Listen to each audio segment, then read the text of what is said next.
يقول المولى عز وجل في القرآن الكريم لقوم عاد، وتحديدا في سورة الشعراء، بعد بسم الله الرحمن الرحيم: أتبنون بكل ريع آية تعبثون وتتخذون مصانع لعلكم تخلدون وإذا بطشتم جبارين.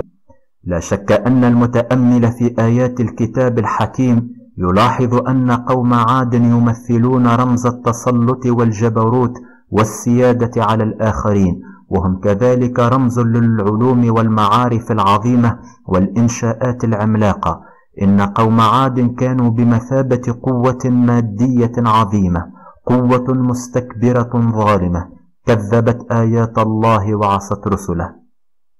يقول المولى في شأنهم في سورة فصلت: فأما عاد فاستكبروا في الأرض بغير الحق وقالوا من أشد منا قوة أولم يروا أن الله الذي خلقهم هو أشد منهم قوة وكانوا بآياتنا يجحدون.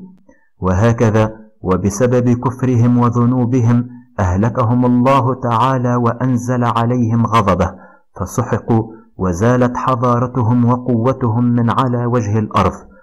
يقول العزيز الجبار في سورة الحاقة: وأما عاد فأهلكوا بريح صرصر عاتية سخرها عليهم 7 ليال و8 أيام حسوما فترى القوم فيها صرعى كأنهم أعجاز نخل خاوية فهل ترى لهم من باقية. ولكن ما السر في قوله تعالى: وأنه أهلك عادا الأولى؟ هل هذه إشارة من القرآن أن هناك عادا ثانية ستظهر وتكون بنفس مواصفات عاد الأولى وستلقى نفس المصير بسبب جبروتها وتكبرها، مع العلم أن كلمة عاد دلالة على العود؟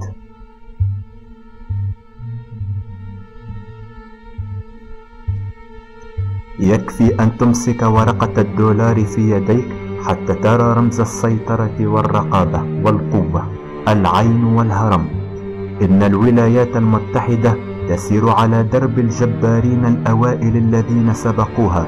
ومرة أخرى أذكركم بقول الله عز وجل بشأن قوم عاد: أتبنون بكل ريع آية تعبثون وتتخذون مصانع لعلكم تخلدون وإذا بطشتم جبارين.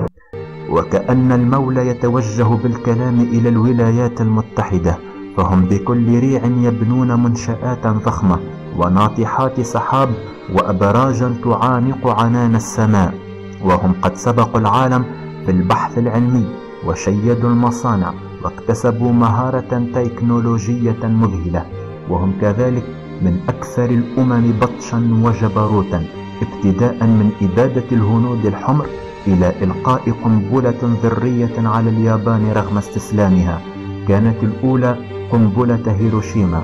وحتى يثبتوا ويظهروا للعالم قوتهم ألقوا بالقنبلة الثانية على ناكازاكي فقتلوا 300,000 شخص في لحظة، وهي سابقة في البطش لم تشهد البشرية لها مثيل.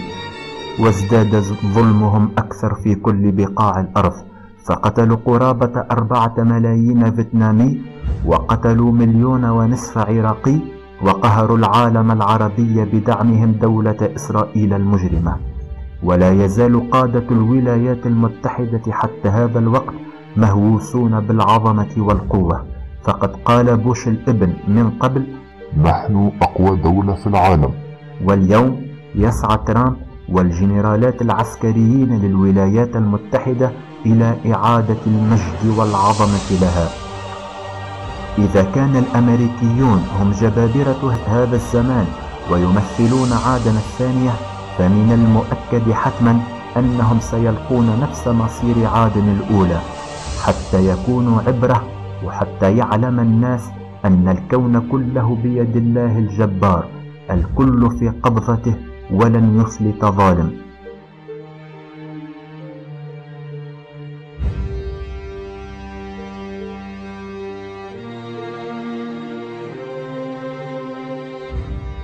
هذه الإشارة القرآنية وتؤكدها نبوءات قديمة وردت في التوراة تتحدث عن حضارة عظيمة ستظهر في آخر الزمان، أطلق عليها أسماء كثيرة منها بابل العظيمة وسيدة العالم.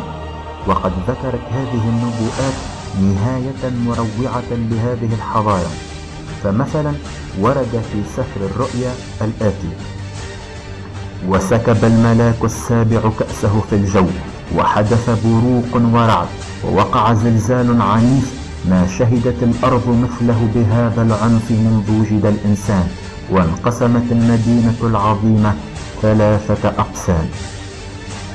وقد ورد أيضا في الرؤيا والإصحاح الآتي: سيبكي عليها ملوك الأرض الذين زنوا بها وتنعموا معها، وينحون حين يشاهدون دخان لهيبها، ويقفون على بعد منها خوفا من عذابها، وهم يقولون: الويل الويل أيتها المدينة العظيمة بابل المدينة الجبارة، وسيبكي عليها كل تجار الأرض.